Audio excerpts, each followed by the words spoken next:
morning, everyone. I'm headed to the New England Fiber Festival today. I'm running a little late. It's about 7:46 right now, and I'm heading out of the house to go meet up with some friends, and we are going to make the hour and 40-minute drive to Springfield, Massachusetts from Providence, Rhode Island, and attend the festival. So please come along with us. Wait, is this your first Fiber Festival? Oh my god, that's so fun. I mean, this is my second. So this is really cool. I don't know if I'm the one you want.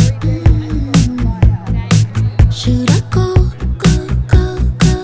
or should I leave this on? Because lately I've been getting this feeling that you might like me too. And just maybe I could take a little risk for you. Make my move. Oh, I see you standing there. I just wanna get out of here with you. Oh, baby, I'm with you. Oh, baby, with you. You're coming closer, I can feel it, and I don't know what to do. Oh, baby, what to do? Oh, what should I do? I want your body on my body. Don't you see that I'm waiting for you? All I want is you. You're coming closer, I can feel it, and I don't know what to do. Oh, baby, what to do? What should I do? I'm never this shy. Wanna try to getting close to you. Just give me a sign. Tell me what I should do to you. Because lately I've been getting this feeling that you might like me too. And just maybe I could take a little risk for you. Make my move. Oh, I see you standing there. I just wanna get out of here with you. Oh, baby, I'm with you. Oh, baby, with you. You're coming closer, I can feel it, and I don't know what to do. Oh, baby, what to do? What should I do? Oh, what you Aww. Did you see the sweaters?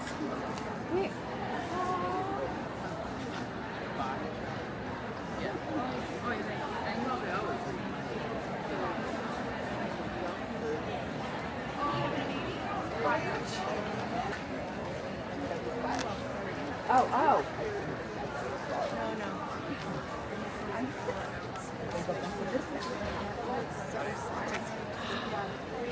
Ours come out like this. Oh, that's What's the name? Angora. Bunnies. Wait, this is no wonder it's soft. Oh my god. It's $70.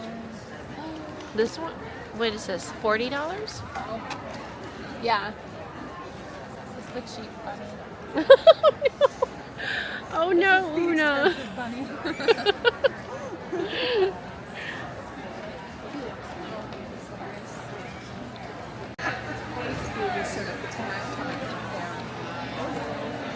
Might be a day for chicken tenders. Hot soup.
urgent request for shearing in July. The sheets were overheating, they're super hot, they really need to be shorn. So I came out and I got there and found out they have about that much wool on them. And another shearer I know had been there 3 weeks before me and sheared them. And so I actually refused to shear them that day. Because I know that the stress of shearing in the heat would have been worse for those sheep. Plus the amount of wool they had on was better than being freshly shorn because it was. I want to now lay her down. Just having her kind of rest on my foot.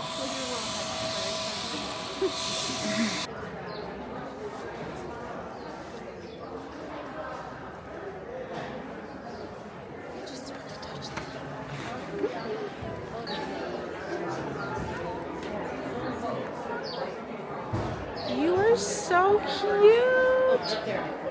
Hi everyone, it's another day and I am back in my home. I was just too tired after we got back on Sunday to continue making a haul, so I decided to wait for another day. I am here with sort of a recap and a haul for you all. First of all, I don't know if I mentioned, but I wore this. This is the first sweater I ever knit, which was during the pandemic, or like the early days of the pandemic in 2020. It's the No Frill Sweater by Petite Knit, and I love it. It has a lot of sentimental value for me. So yeah, that's what I wore. And I went to this knitting festival with a few yarn friends, some fiber friends that I made through a local knitting circle. And it was a really great time. I had so much fun with them. We would kind of separate, check out parts of the festival and then meet back up and debrief, and then sort of there was like the pattern of things. We tried to stick together, but there were just obviously so many things that everyone wanted to see. Everyone had different sort of needs and agendas. Yeah, I really enjoyed that experience. And I really enjoyed my second ever fiber festival.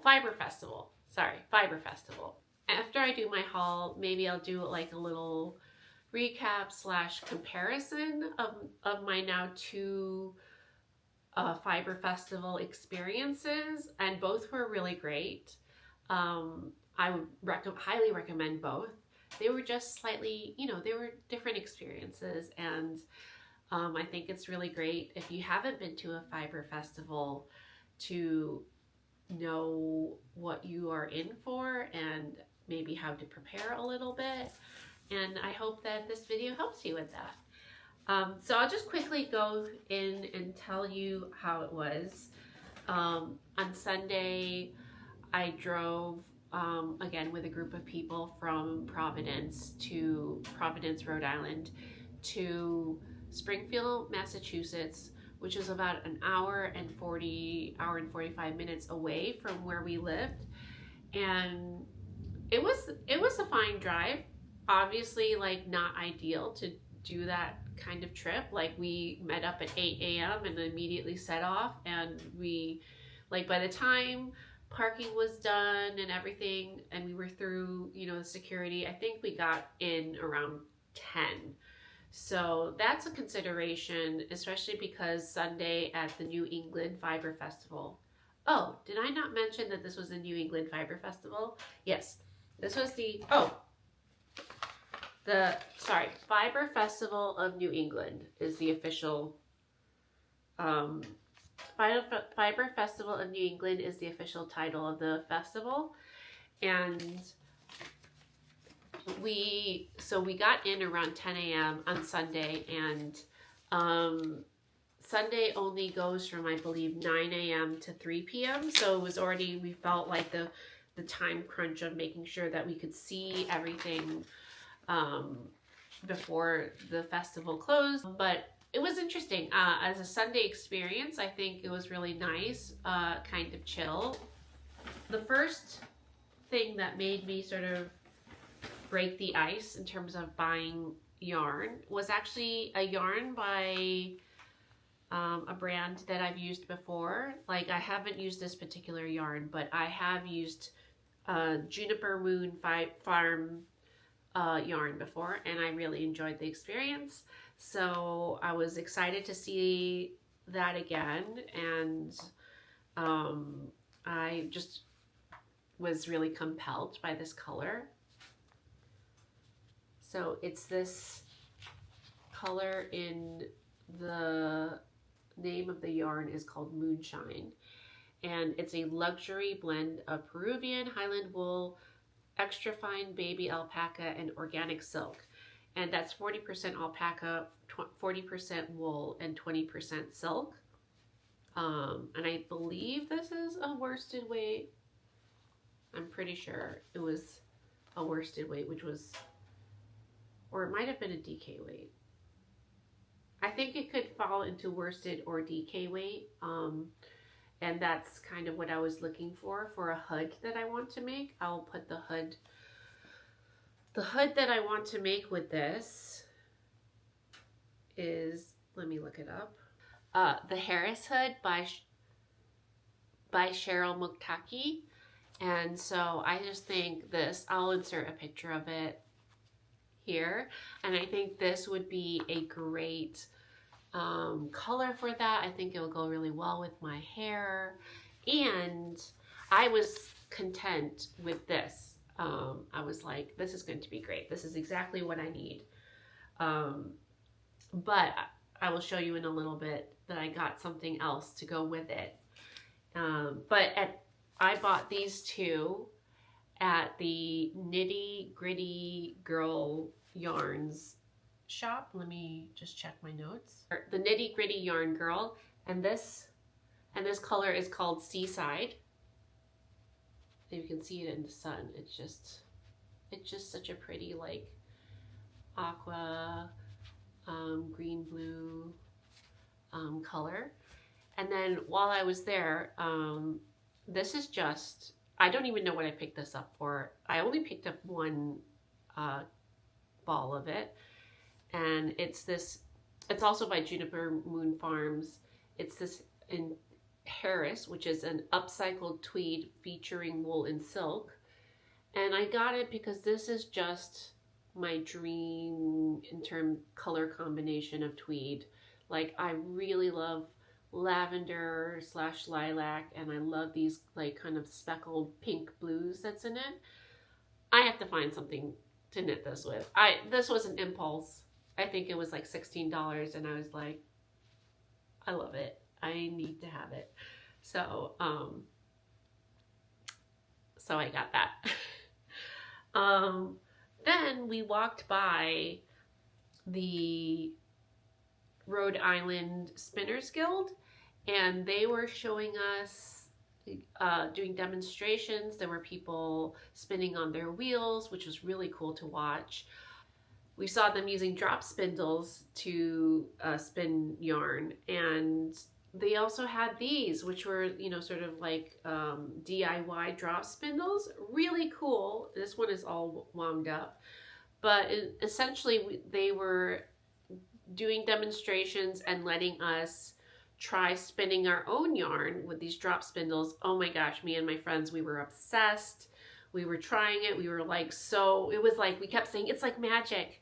And so we were all trying it, and because we were so excited about it, they gave us these drop spindles. And I have a spoiler, I have some roving. So I'm going to be trying this, and I'm also going to be attending the Rhode Island Spinners Guild.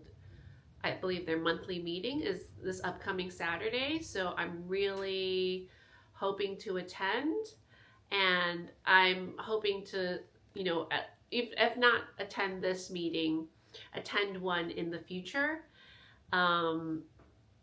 because this is super exciting, super fun. I definitely have been wanting to pick up spinning as another fiber hobby.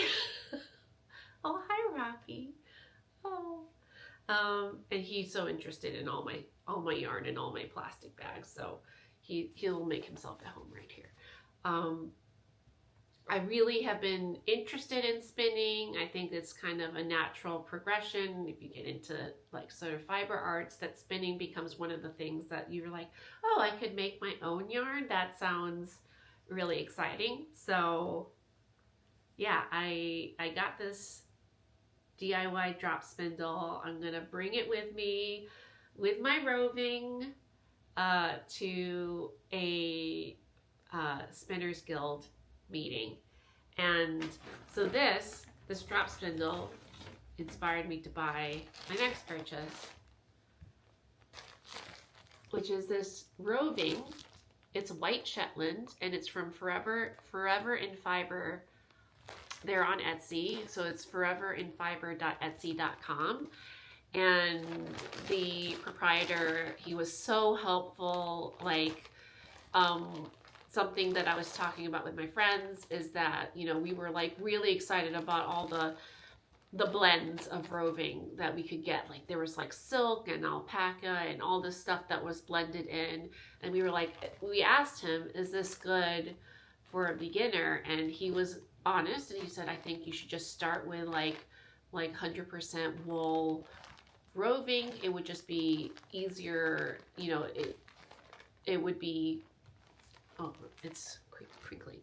It would be easier to spin for a beginner. And so we went with that. And that was, I just felt like the integrity to, because, you know, basically he wasn't upselling us. He was downselling us for like roving that was less expensive. And I just thought that was great, you know, that he would direct us in the right direction, even though it meant that, you know, we were buying something less expensive from his booth. So I was really happy, and I felt like he was very like knowledgeable about what we needed to get. And so I got this white Shetland, and it was 4 ounces. That will be my starting roving that I will use for my first spinning project, possibly.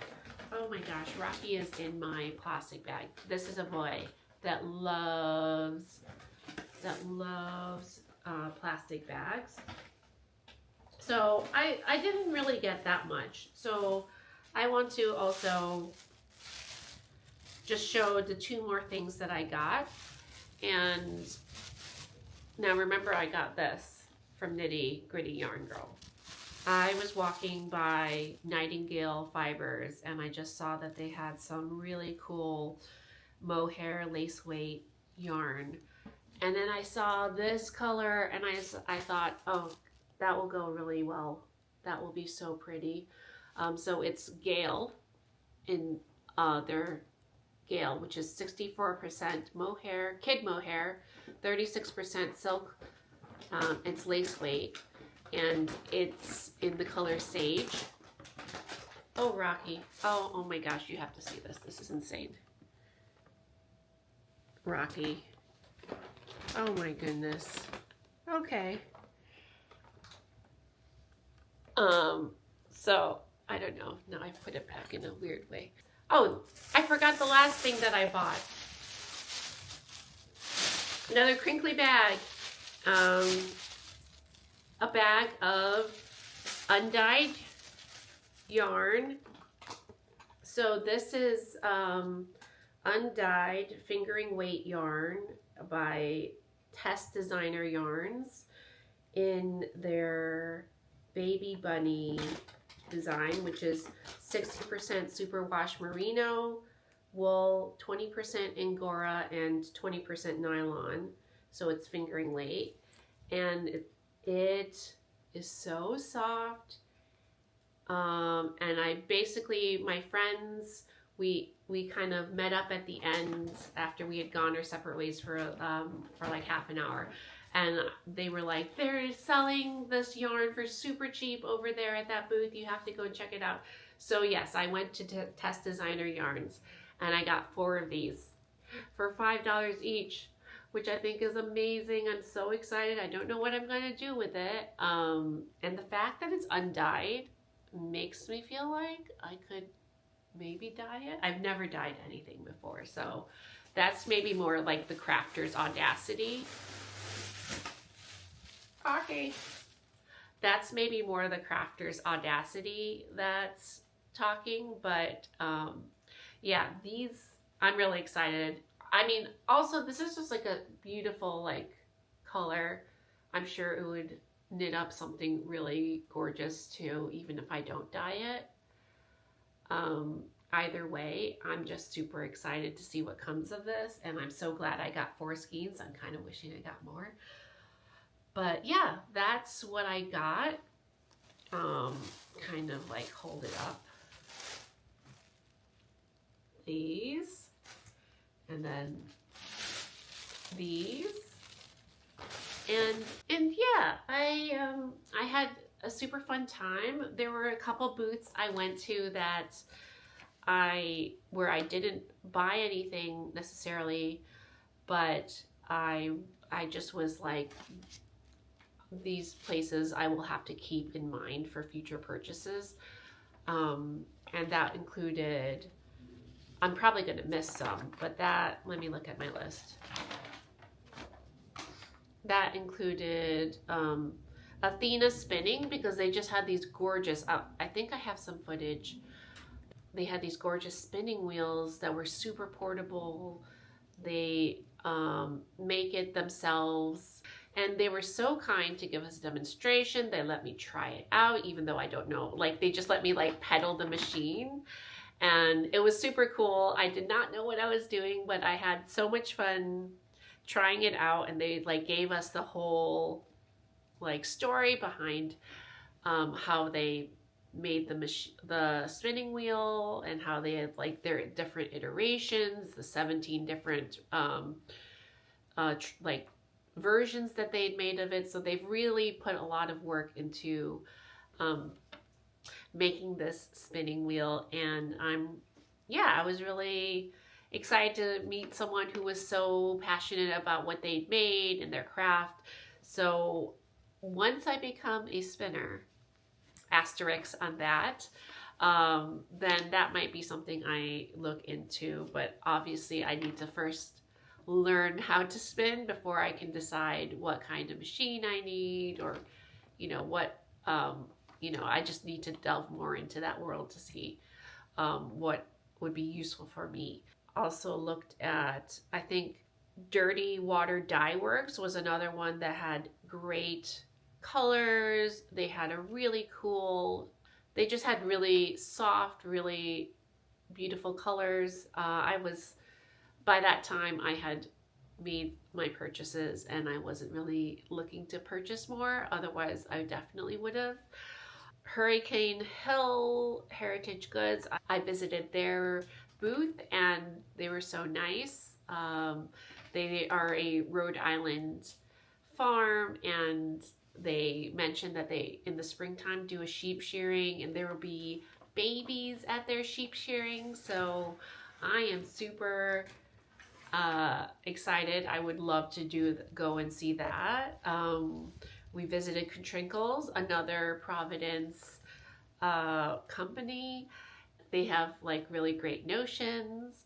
And where else? I'm just kind of looking at my list. Oh, Junction Fiber Mill, like I'm sure everyone knows about, because they have great social media presence, and their yarns looked so amazing, but they were kind of in the front and I missed them when I came in. So like when I like saw them again when I was leaving, and again at that point I had made all my yarn purchases for the day. So I didn't get anything and didn't really get a chance to look as closely as I wish I could have. But, they were also at Rhinebeck, and I saw their yarns at Rhinebeck too. Gorgeous yarns. I will definitely be purchasing something from them the next time I see them at a festival, or the next time I run into their yarns. There was another one, Fiber Seed. Fiber Seed had, oh my God, I took a picture of it. They had this really beautiful, like light lavender lilac yarn with like speckles of like green in it. That sounds like an odd combination, but it was gorgeous. It was beautiful. And I actually told myself I was going to go back and buy that. And then I ran out of time. And I like ran out of budget. So unfortunately I didn't get it, but I think that might be a purchase. Also, I didn't know what project I would use it for, so I didn't know if I needed a sweater's quantity or like 2 skeins for like a cowl or a hat. So I think I just told myself I would take a picture of it, and then I made a note that I'm going to find a way to purchase from them when I designate the project. Shirsty Cat was another. Shirsty Cat Designs, beautiful, beautiful yarns, very cool colorways.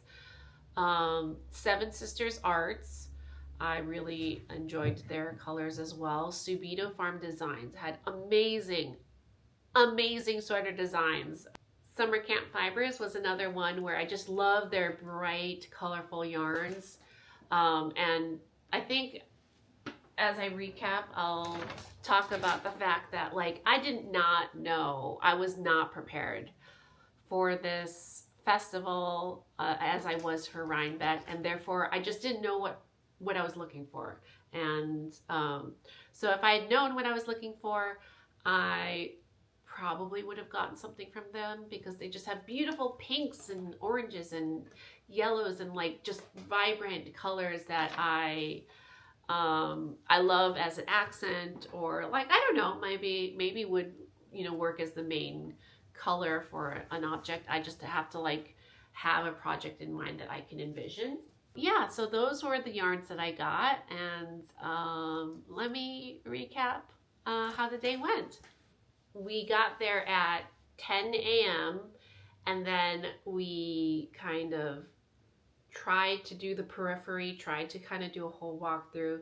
That plan fell through, and we just ended up just going up and down the rows, and we did successfully see, I think, most of the booths. It was great. I think because this festival is in a enclosed space and kind of this large open space, it's a little bit different than Rhinebeck, which is obviously a bigger festival and has more booths. And I don't know that this format would work for Rhinebeck. I think the way that Rhinebeck has separate buildings works for Rhinebeck, because it's less overwhelming if you think about like having all the booths in one space. Like, how could you even know where to start? But for this size of festival, that was actually maybe a good format, because you could kind of survey the space and say, okay, yes, I definitely want to go to these places. Like, you could see, like, kind of see how much of the space you had already seen and then keep it moving. I think it was a good format for this size of festival. I really enjoyed seeing some of the same yarn booths, fiber booths that were at Rhinebeck, and I think a lot that I hadn't seen at Rhinebeck, and I don't know if that's because I didn't, go to the barns, the buildings that they were in, or if that was because they weren't at Rhinebeck. I didn't, closely examine the lists of vendors between the two festivals. But yeah, it felt really great to see some local vendors be at this festival, places that I could like, that were like within driving distance from my house. I was like, yeah, that would, like, now I know a lot more local vendors, and I thought that was this is a really cool way to know who's in your area, versus like, I think people come to Rhinebeck from all over, and that's great too. Like, you get access to a lot of like fiber companies that are in places that you've maybe never visited before. So that, like, this is, I think, kind of two different experiences, both very valuable, both very fun, and you will find what you're looking for at either place. It's just a matter of like, will you be overwhelmed if they're all in one like sort of big building, or will you be overwhelmed if there's like multiple buildings and they're kind of smaller spaces that you have to navigate with a lot more people, but both styles I think are very manageable for someone like me who you know, I tend to get overwhelmed in crowded spaces. I think there's ways to do both and not be totally overstimulated.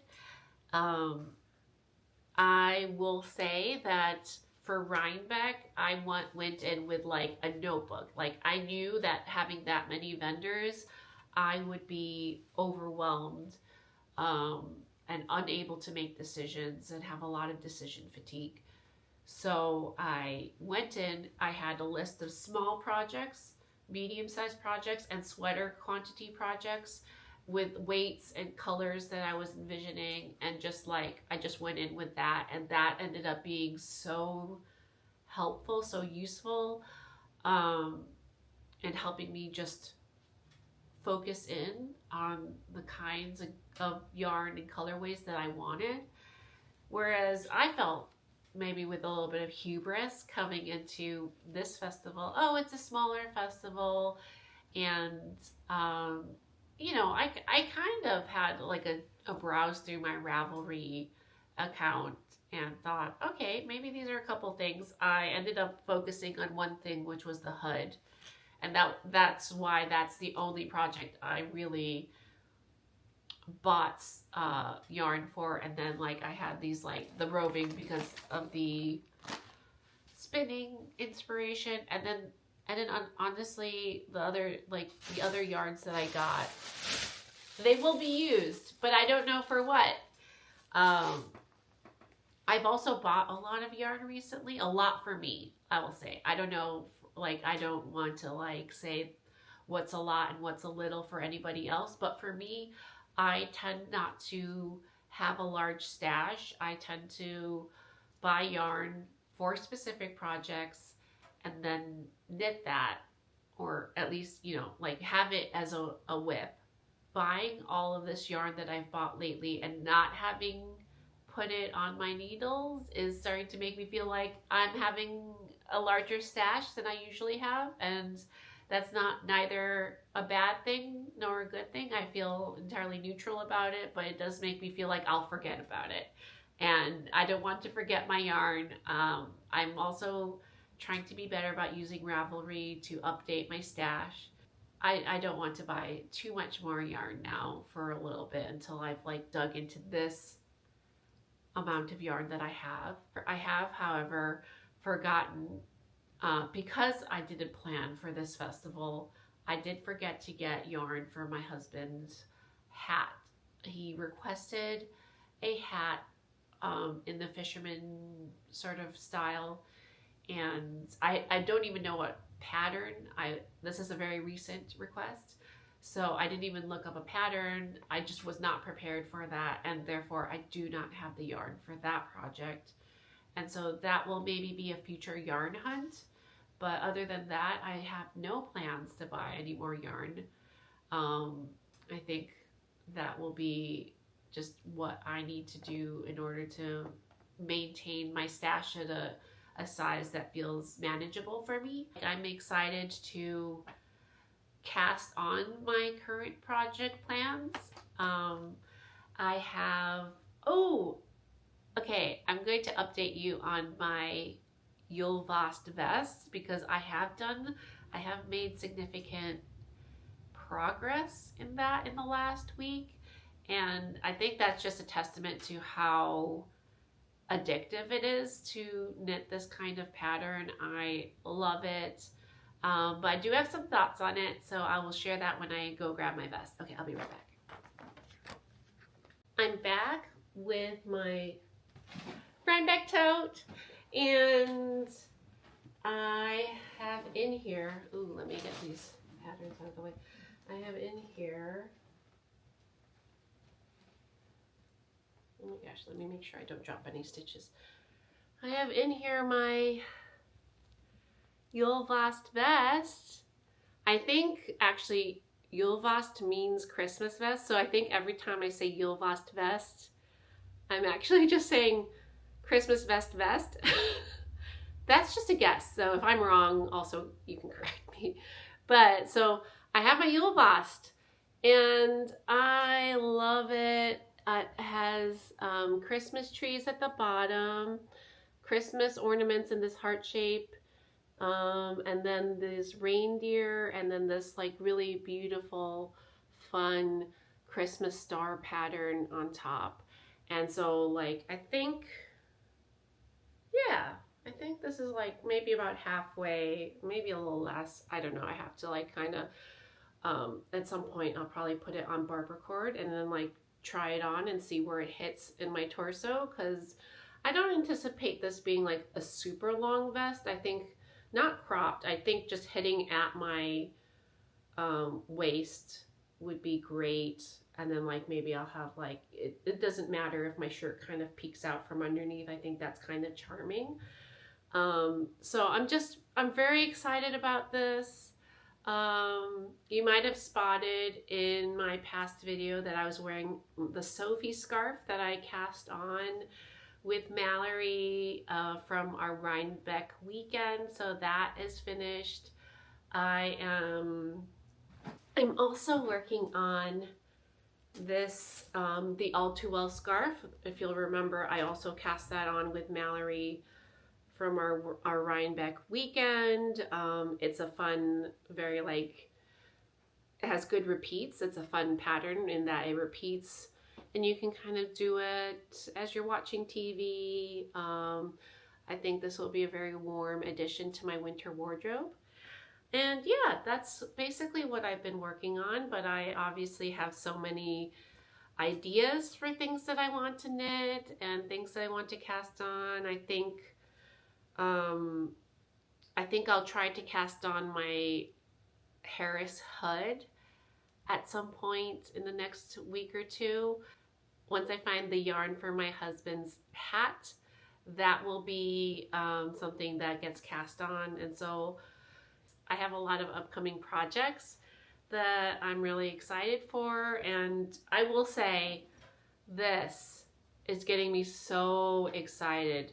This is getting me so excited for Christmas.